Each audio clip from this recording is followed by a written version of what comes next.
one day somebody does something unspeakable to someone else, to someone you hardly knew, and you do something about it, because you can. Hey guys, you've heard of day-old bread? How about day-old news? The story's a day or two old, but it's kind of fresh, and I wanted to give it to you. It's regarding a former police chief out of Kansas.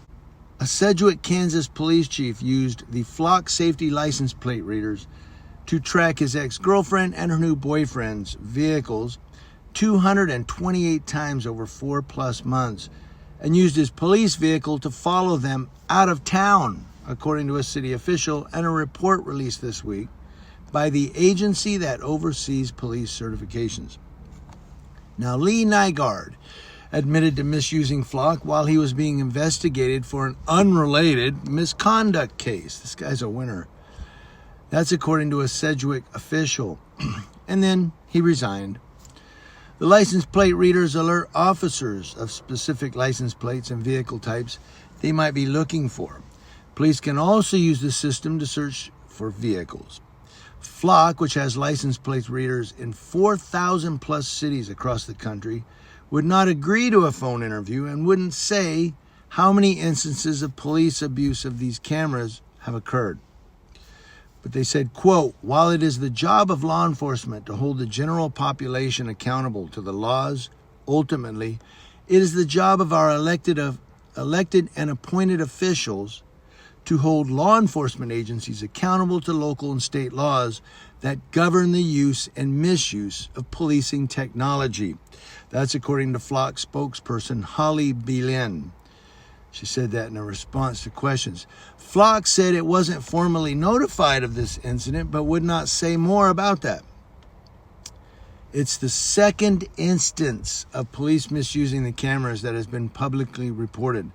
The first instance also happened in Sedgwick County when a lieutenant in Ketchie used Wichita Police's Flock cameras to stalk his estranged wife. He was sentenced to 18 months of probation. Now, Lee Nygaard won't face any charges, but he did lose his police certification. Whoopee-doo. He resigned October 20th of last year. He used Flock cameras to check for his ex-girlfriend's whereabouts 164 times last year, and her new boyfriend's whereabouts 64 times last year. And that's according to the order from the Kansas Commission on Peace Officer Standards and Training that revoked his certification to be a cop. Now, Lee Nygaard had been with the department since September of 2020, just about all of that time as police chief. He could not be reached for comment. Of course not. He's not going to give you a comment. But what's funny is how this Bailen from the Flock system says, well, it's up to elected and appointed officials to hold law enforcement officers accountable for, state and law. Yeah, right. Give me an effing break. They don't hold them accountable. They let them resign. Here's your package. But these cameras, I see them here locally too. They're all over the place. I see where sometimes cars will be parked in a parking lot and Ukiah PD will pull in and they'll just start flashing that license plate reader at every car in the parking lot. Probable cause. And sometimes they don't even do every car. They'll pick, okay, that one, this one, that one, and that one. Or you're driving down the street. Sometimes I've had in San Bernardino, California, I've had the San Bernardino PD cop pulls up behind you and all of a sudden you see his light go on. That's the license plate reader. He's reading my plate. Why?